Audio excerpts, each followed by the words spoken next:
Hello friends, welcome to another lecture.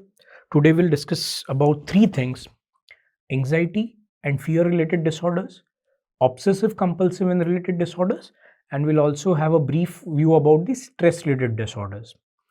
Right. So first, few basic concepts. What is anxiety? It is a state of apprehension, tension, unease. Same as the fear, but the important point is anxiety occurs for an anticipated threat. Exam, I need to reach there on time, interview, right? Those are anticipated threats, and it is associated with psychological experience, right?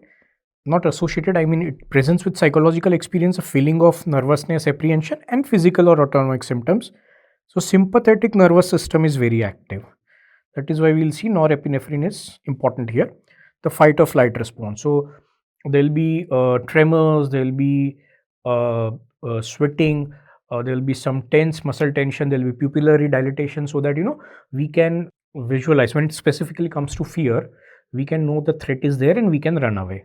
But that does come with anxiety. But anxiety and fear, the difference is anxiety comes with to an anticipated threat, fear comes to an identifiable present threat. You need to remember. Mostly involved is the sympathetic nervous system, right?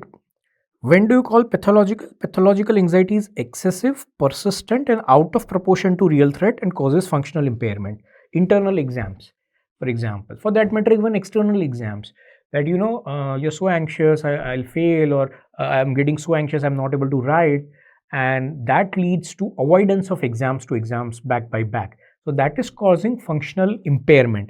Now, that is not a real threat to the death or real threat to physical harm.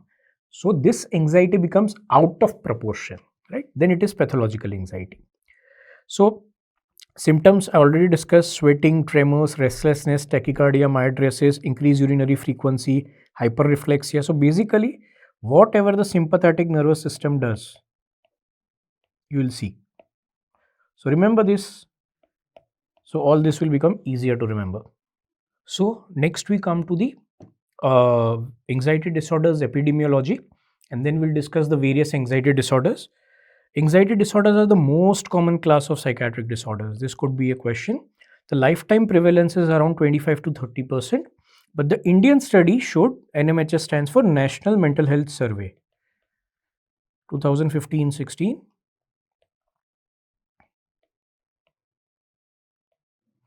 3.5%, which was very low as compared to the foreign Western countries. Also understand that when it comes to these values of prevalence and everything, you have to keep yourself updated also, because it might happen that you're reading something, but 6 months later some new survey which is at which is at national level, or a bigger survey that comes, then you have to mention that. Or else the book that you are following, either your psychology book, or basically if one of you say the psychiatry books, it's Kaplan Sedek. So these are few things that you need to have the reference from. Sex ratio, always remember, anxiety disorders, mood disorders common in females. Schizophrenia, it was 1:1. Anxiety disorders, female to male, 2:1. Comorbidity is again very high, and they are very high comorbidity with each other also, one with other, second anxiety disorder with the third one. The most common is depression, right? Now, we'll start with the disorders. First, we'll start with panic. Then we'll discuss about the social anxiety disorders. We'll discuss about the specific phobias. We'll discuss about the generalized anxiety disorder, separation anxiety disorder, and selective mutism. We'll discuss all these disorders. So, panic disorder, before we know what is panic disorder, let us understand what is a panic attack. So, panic attack is an acute attack of intense anxiety with a feeling of impending doom. Impending doom means I am going to die or pass out, right? So there's a sudden episode out of the blue. There'll be sudden episode characterized by anxiety, a little bit of fear, basically anxiety, and with all the autonomic arousal symptoms like tremors, sweating, hot flashes, heaviness in chest, dryness of mouth, choking sensation, nausea, all these things, right? And that time, the heart, tachycardia, palpitations, the patient will be feeling the heartbeat. So the person will be feeling the heartbeat. So they might feel that, okay, this is a heart attack or something, and I might pass out, I might die. It is so fearful for them. But the characteristic of this attack is acute in onset, lasts for brief period, 10-15 minutes mostly, most of the times, and most of the times it is self-resolving also. Now this is panic attack. Now this panic attack could be unexpected also, like not related to any context, or it could be related to expected situations. For example, social situations. If the person is having anxiety or fear of judgment, he might have panic attack over there. Somebody might have a closed spaces, somebody might have of a performance anxiety on a stage, right? So panic attack could be expected as unexpected. Why I'm saying this? Because that matters when it comes to the definition of panic disorder.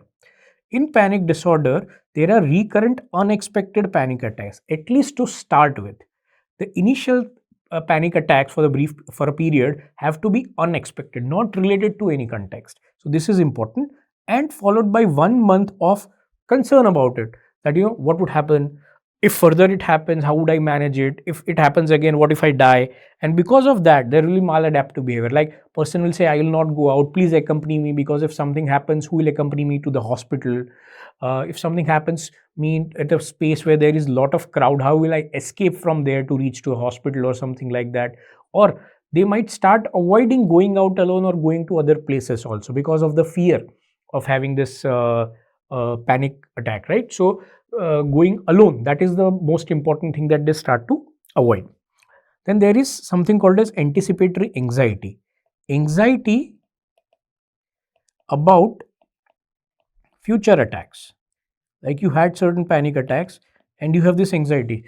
What if it happens next time? What if it happens when I'm at some place?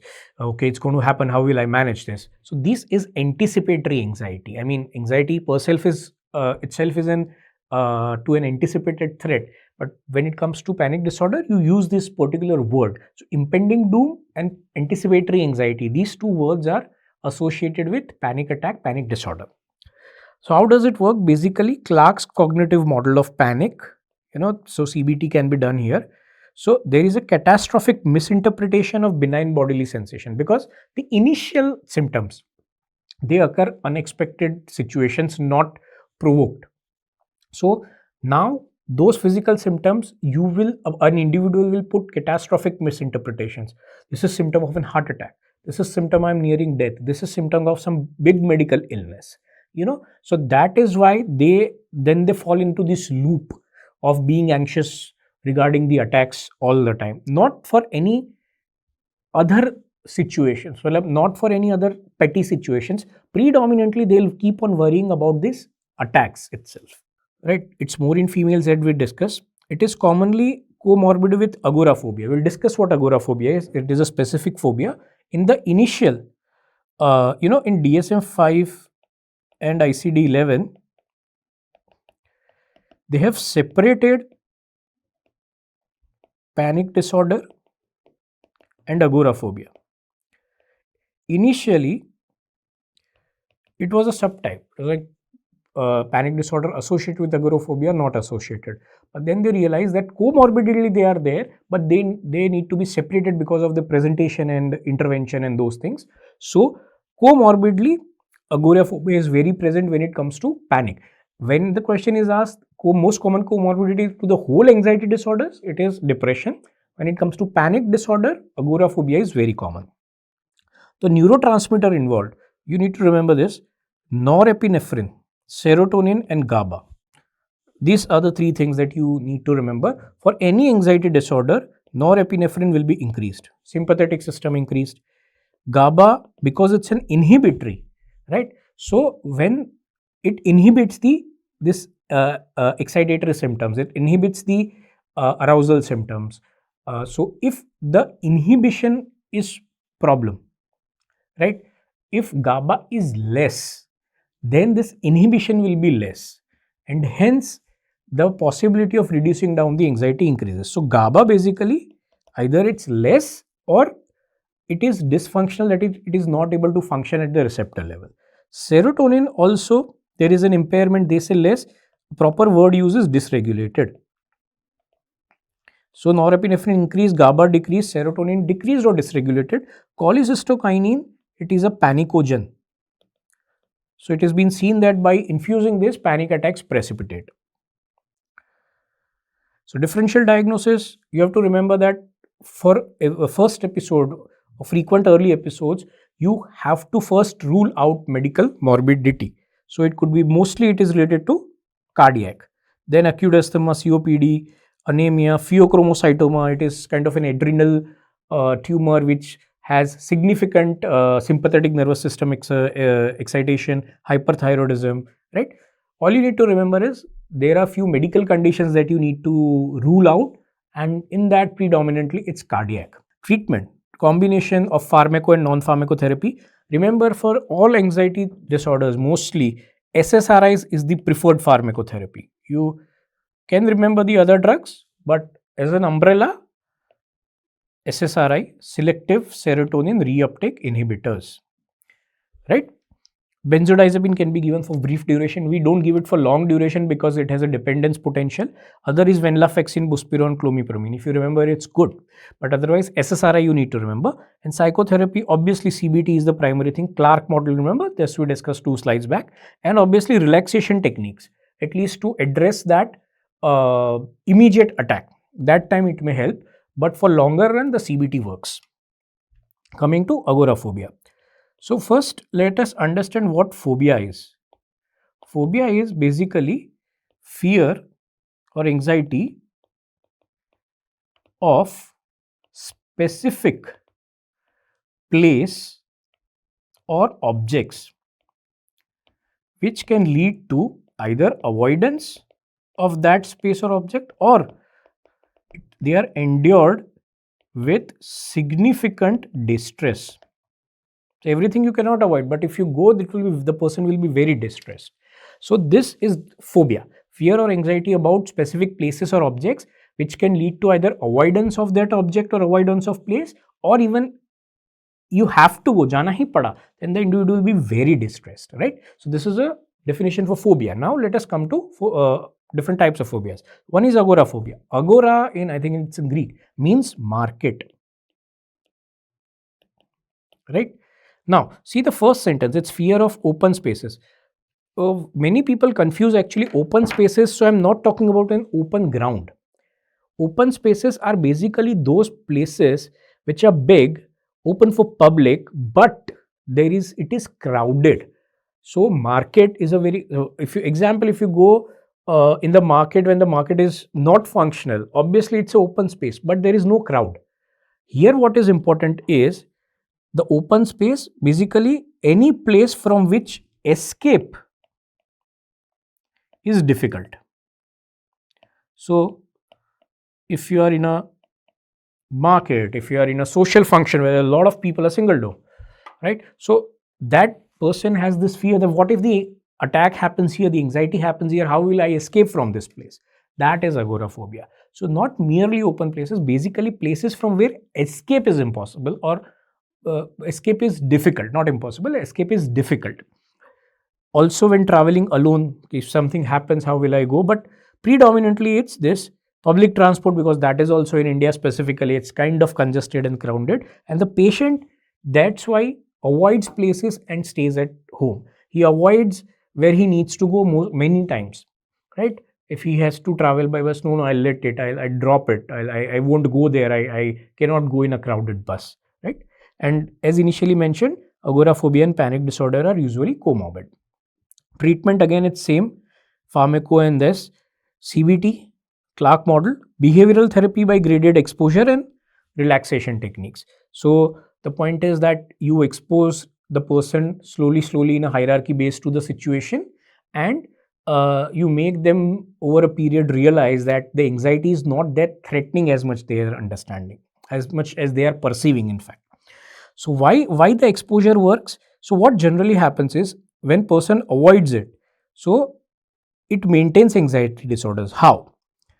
When the person is constantly avoiding it, he will not learn that the feared catastrophe is actually not occurring, it's in his mind. In a way, we say that, right?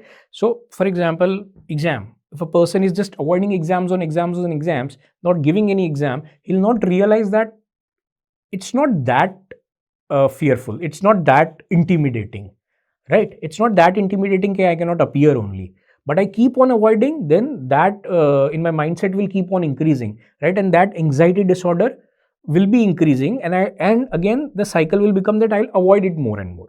So I'm avoiding. That means my mind cannot understand that it is not actually that harmful, right? It still understands that it is harmful, so I will avoid more. The more I avoid, the more thought becomes formed. So that is how the cycle is formed. So through exposure, this cycle is broken. Habituation and inhibitory learning, right? You go and go and go and you see, no, the anxiety is reducing, right? And inhibitory learning, I mean, you go in there when anxiety is there, you do the relaxation technique, the Joseph Wolf reciprocal inhibition. So that helps you to understand that, okay, maybe it's not that severe, right? But most important is you go there, you expose yourself and understand that the anxiety is not catastrophic as I was thinking. That is the core principle. Now the other specific phobias definition we already discussed: strong, persistent, irrational, out of proportion, anything pathological, fear of specific object or situation which is avoided or endured with distress. So there are types like animal type, natural environment, blood, water, blood injection injury, situational type, others.